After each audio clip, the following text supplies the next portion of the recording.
Start with our first question. Can you walk us through your educational background and career path leading to this role? Sure. So when I graduated college, I started as a substitute and became a paraprofessional that same year in a low incidence autism unit.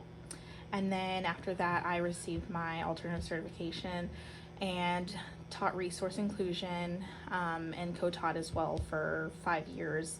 And then I moved into low incidence programs for the next 5 years, both life skills and autism units. And then after that, I applied for an assistive technology specialist position and got that job. So I did AT for 2 years where I evaluated students. I worked as a leader for the AT team, and then I worked closely with the coordinators for special education just to figure out how to best streamline AT evaluations. When I became AT specialist, they recognized that I had a background in low incidence, and so a low incidence specialist position came open, and I was selected to be the low incidence disability specialist. So in doing that, I was able to step into lots of classrooms and kind of assist our low incidence teachers and population and just figuring out how to best support students. In that position, I'm able to do walkthroughs just to recommend to teachers what they might need to adjust within their classrooms, and help them get there. So set those goals, and then what steps are needed to take to reach those goals. I've also been very involved with purchasing on pretty large scales, especially within the assistive technology role. Those devices can get pretty pricey. So I've gone through a lot of budgeting and financial situations. And then outside of my professional work, I am also a volunteer as an advisor to a youth council.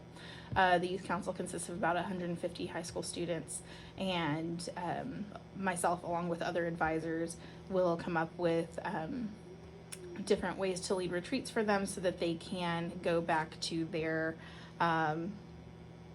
respective areas and be leaders within their areas based on what they've learned at our retreats. We also facilitate a few conferences a year.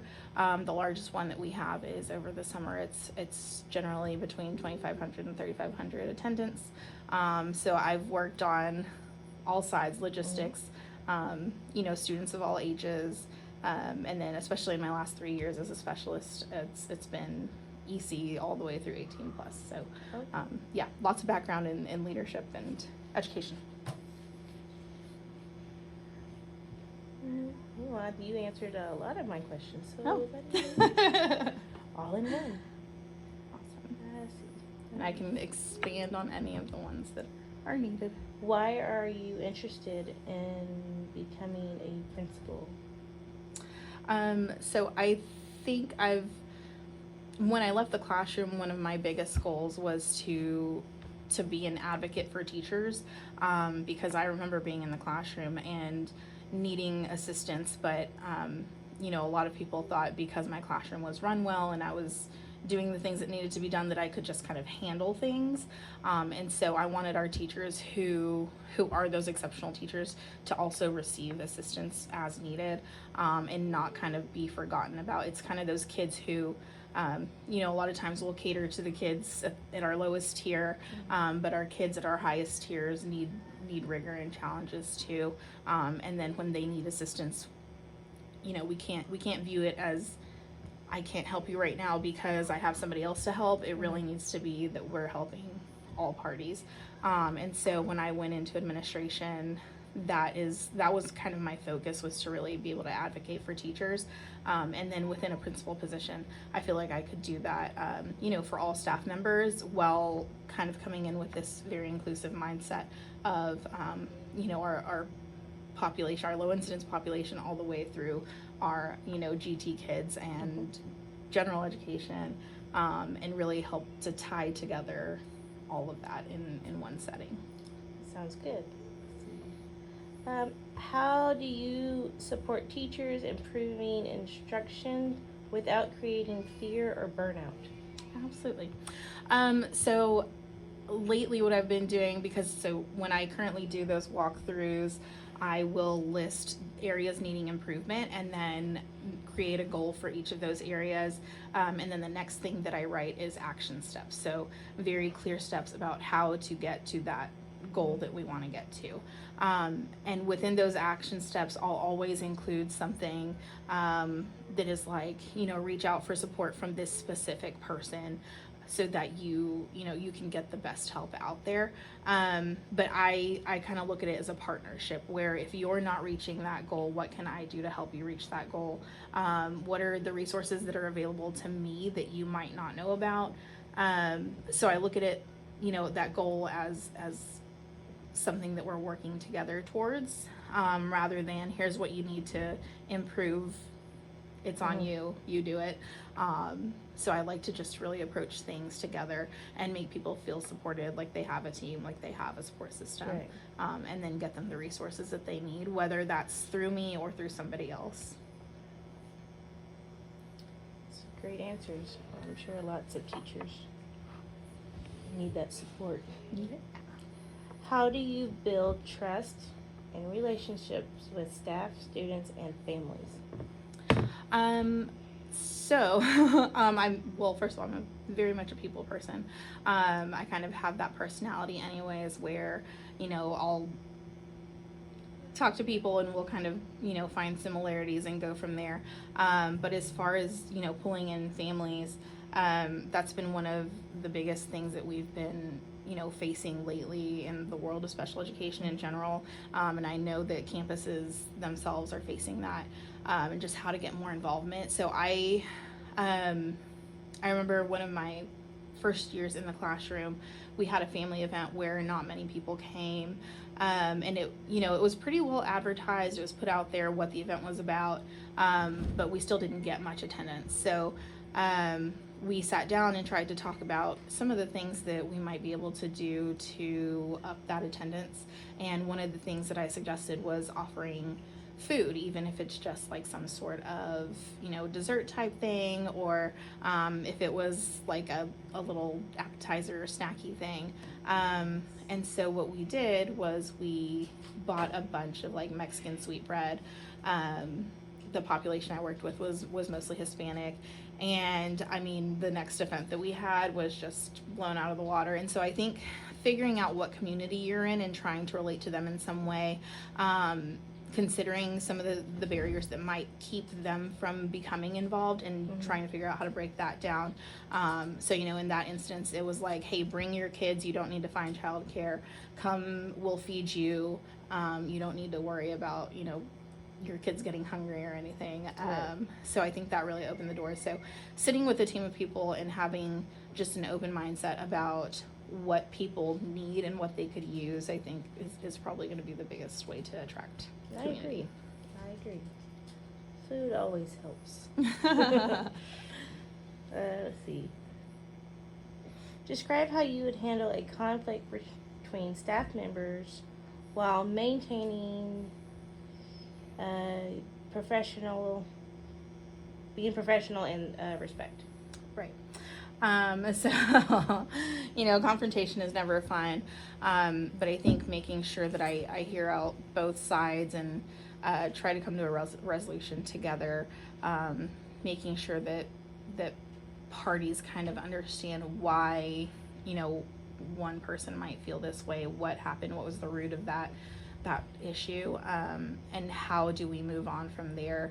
At the end of the day, we want to come up with a plan that is going to work the best for kids. That's why we're here. So making sure that we can come to a conclusion together. Hopefully it never has to escalate to needing to get other people involved, HR involved, but just general confrontations with staff members. I think approaching it professionally, and then just making sure that everybody understands what our duty to students are, and talking through things that way with that approach. Yes, I agree. How do you ensure all students feel safe, valued, and known on your campus? So I obviously am not in a campus leadership role currently, but I have really loved seeing the house systems in place. It's been really fun to watch those kind of take place and like the healthy, friendly competition that happens.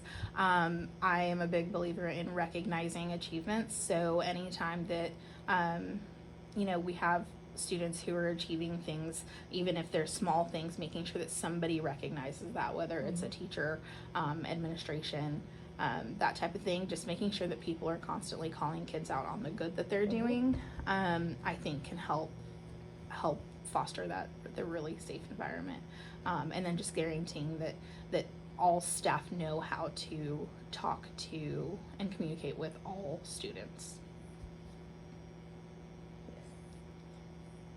Let's see.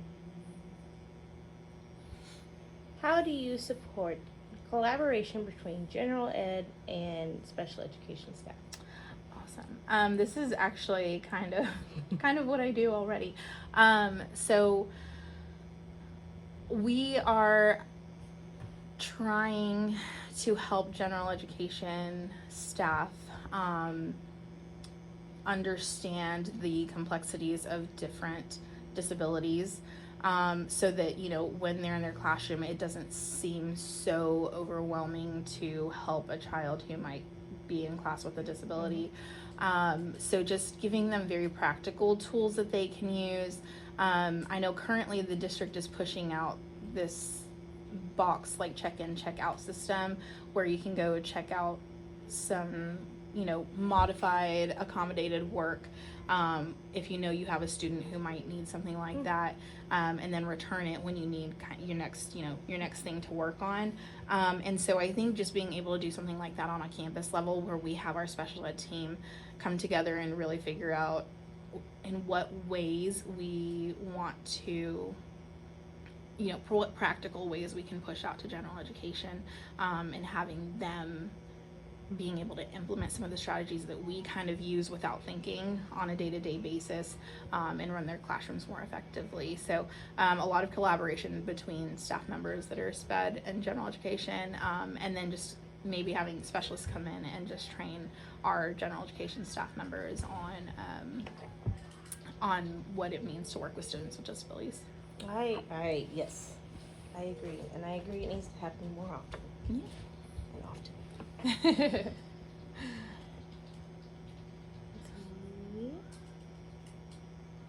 Describe a difficult discussion you have made as a leader and what you've learned from it. So I remember my very first walkthrough ever. I walked into a room that was very chaotic. There were not a lot of strategies being employed that we, teach and kind of hold teachers to that expectation of using them in their classrooms. And so having to have that discussion with the teacher about, the improvements she needs to make are really kind of all around. And she was a brand new teacher. So it's, coming at her seemed very difficult. But, I tried to take into account just where she was coming from and the students she had weren't very easy. And so her mentor teacher was sitting in on that conversation as well. And her mentor teacher was doing a really good job about pointing out the things that I might not have seen while I was in there, that she might be implementing, and kind of, just standing up for the new teacher. And so I took that into account, and I adjusted some of the things that I put in my observation, as just like not observed but present in the classroom. So I think just making sure that I target different times of days and like following up with that teacher at a different time might have helped me see a different view, performance level. And there were a lot of like precipitating factors that led up to that for the whole classroom. They had something unexpected pop up that morning, and it was just a lot. So while my feedback was generally just like, this is what needs to happen in your classroom, it helped me understand more that this is why things might not be happening yet. Right. So which helps me in my approach about how to support her the best. Yes. Well, thank you for taking time to meet with me today. We are truly appreciate the opportunity to learn more about you, your background, your leadership experience, and we will let you know here soon. Awesome. Thank you for coming. Of course. Thank you.